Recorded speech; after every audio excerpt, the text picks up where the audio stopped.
the wounded girl by the river. The prairie stretched endless, a golden sea under the summer sun.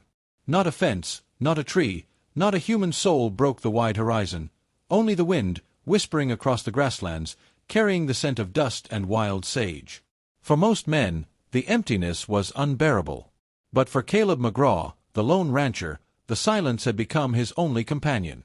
He had built his cabin with his own hands, ran cattle alone, fixed his fences alone, ate in silence. It had been 7 years since he'd buried his brother in the hard Wyoming dirt and sworn never to let another soul get close enough to hurt him. Caleb was a big man, broad-shouldered and scarred, the kind of man who spoke little but carried the weight of storms inside him. Folks in town whispered about him, the silent rancher, they called him, but few dared ride out to his spread. He liked it that way. That morning he had saddled his horse, Boone, to check on the far river pasture. Cattle had been straying close to the banks, and summer heat made water precious. As he rode, he kept his eyes low, scanning tracks the way his father had taught him. Wolf, deer, antelope, nothing out of place. Until he spotted the vultures. Black wings wheeled above the cottonwoods by the river bend. Caleb slowed Boone and unslung his Winchester, heart tightening. Vultures meant death. He rode closer, the ground soft beneath the horse's hooves. And then he saw her. At first he thought it was a child, but no, she was a young woman, lying half-hidden in reeds, her dark hair tangled with river mud, skin bronze beneath the sun. Blood stained her deerskin dress, dark and dried around a wound in her side. One arm was bent awkwardly, swollen. She hadn't moved when his horse snorted, but her chest rose faintly. Alive. Caleb's first instinct was to turn away. He knew the patterns of these plains. A white man found with a Comanche girl, even a dying one, was a man with a death wish. Her people would kill him without question. But when he dismounted and saw her face, everything inside him shifted. She was young, perhaps 19, with delicate features beneath the dirt. Her lips were cracked from thirst. Her lashes fluttered weakly as if she fought to open her eyes. She whispered something in Comanche, words he didn't understand but felt all the same. Pleading. Hell, Caleb muttered, running a rough hand down his beard. He should leave her. He knew he should. But the thought of those vultures tearing at her while she still breathed, it hollowed his chest. He holstered his rifle and knelt beside her. Her skin burned with fever. He touched the blood at her side and found the wound shallow, likely a knife or arrow graze, not deep enough to kill if cleaned. Whoever she was, she had fought hard to crawl this far. "I reckon you're stubborn," Caleb said softly, though he knew she couldn't understand. "Stubborn might keep you alive." Carefully, he slid his arms beneath her, lifting her slight weight against his chest. She stirred faintly, a pained sound escaping her throat. Caleb held her tighter, mounting Boone with practiced ease. The ride back to his cabin was long and tense. He kept scanning the horizon, expecting to see riders, Comanche warriors, cresting the hills. But the plains lay empty, only grass bending in the wind. When he reached his cabin, he laid her on his bed. It was the first time in years anyone but him had set foot inside those four walls. His hands trembled as he fetched water, cloth, and whiskey. He cleaned the wound, gritting his teeth when she cried out, whispering words he couldn't catch. He poured whiskey to disinfect, then bound her side with strips of linen torn from his only spare shirt. Her arm he splinted as best he could. Finally, he coaxed a little water between her lips, watching her throat move as she swallowed. She slept for hours, and Caleb sat in the corner, rifle across his knees, eyes never leaving her.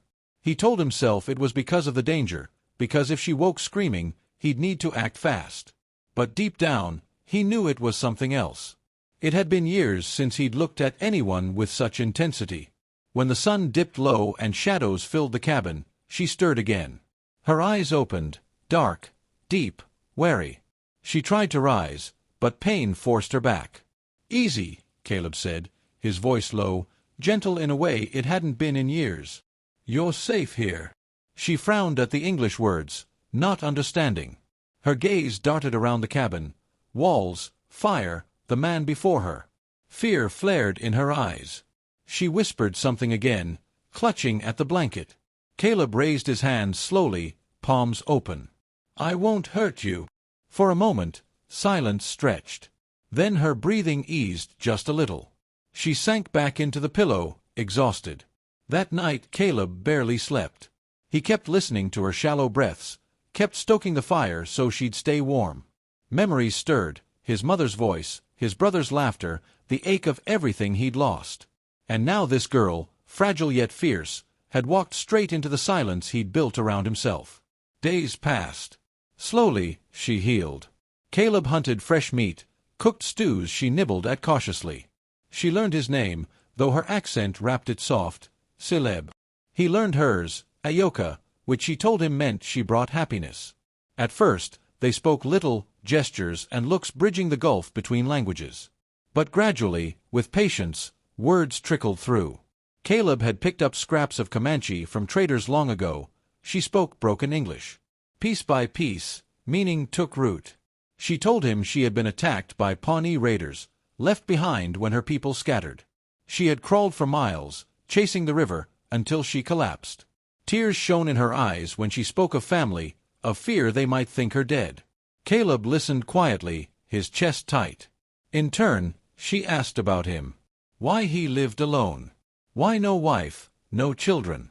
Caleb found himself telling truths he hadn't spoken aloud, about his brother's death, about the bitterness that drove him into solitude. He didn't mean to share, but her eyes pulled it from him, dark and soft as night, filled with an understanding deeper than words. Nights grew gentler. Sometimes he found her watching him as he mended gear by lamplight. Sometimes their hands brushed when he passed her a cup. Each time, a quiet spark lit between them, frightening and exhilarating all at once. One evening, as storm clouds gathered outside, Ayoka rose from the bed for the first time, leaning on the table. Caleb moved quickly to steady her, one strong arm around her waist. She gasped softly at his closeness, her eyes lifting to his. "You save me," she whispered. Caleb swallowed hard.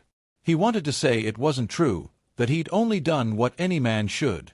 But looking at her, her bravery, her warmth despite all she'd endured, he knew it wasn't just saving her life. It was something deeper.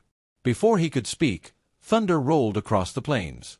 Boone whinnied nervously outside. Caleb stiffened, instincts flaring. He stepped to the door, scanning the darkening horizon. In the distance, against the sweep of lightning, he saw them. Silhouettes on horseback. Many. Too many. Warriors. The storm broke, rain slashing against the roof, but nothing could wash away the truth. Ayoka's people were coming, and they would not find her alone. The warriors ride. The storm raged through the night. Lightning split the sky, rain pounded the cabin roof, and the endless roll of thunder shook the prairie. But louder in Caleb's chest was the drum of his own heartbeat. He had counted them in the flash of lightning, riders spread wide across the grass, dark shapes silhouetted against the storm. 50, maybe more. Comanche. He shut the door and leaned his back against it, jaw tight. Boone whinnied again in the corral, uneasy. Ayoka stood near the table, pale beneath the lamplight. She had seen the riders too. Fear shadowed her eyes. "My people," she whispered. Caleb's stomach clenched. Her people. He knew what that meant. If they believed he had taken her, they would kill him without a word. He moved to her side, lowering his voice. "They'll think I held you here. That I hurt you." She shook her head fiercely. "No. I tell them truth." Caleb almost smiled, though there was no humor in it. 50 warriors with bows drawn don't pause to listen, Ayoka. Rain lashed harder against the windows. He moved to the rifle rack and checked his weapons, Winchester, Colt revolver, a scatter of cartridges. Against 50, it was a fool's defense. Ayoka touched his arm, her fingers trembling but strong. "Caleb, I stay. I speak for you." He looked down at her. She was still weak, her arm splinted, her side bandaged beneath the deerskin dress he had cleaned for her. She should have been resting. Instead, she stood tall, fire in her dark eyes. "I can't let you put yourself in their path," Caleb said softly. You already did, she answered. Her words halting, her accent thick, but her meaning clear. You take me from river. You give life. Now I give for you. For a moment, silence filled the cabin, broken only by the storm. Caleb's chest tightened. He had spent 7 years building walls around himself, locking out the world. And this girl, this wounded, brave girl, was tearing every wall down without trying.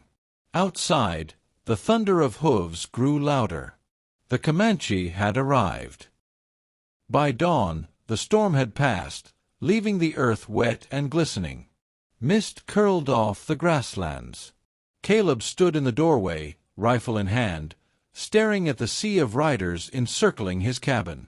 Painted faces, eagle feathers, lances bristling. At their head rode a tall warrior with scars across his chest and a war bonnet of crow feathers. His eyes burned like coals as he fixed them on Caleb.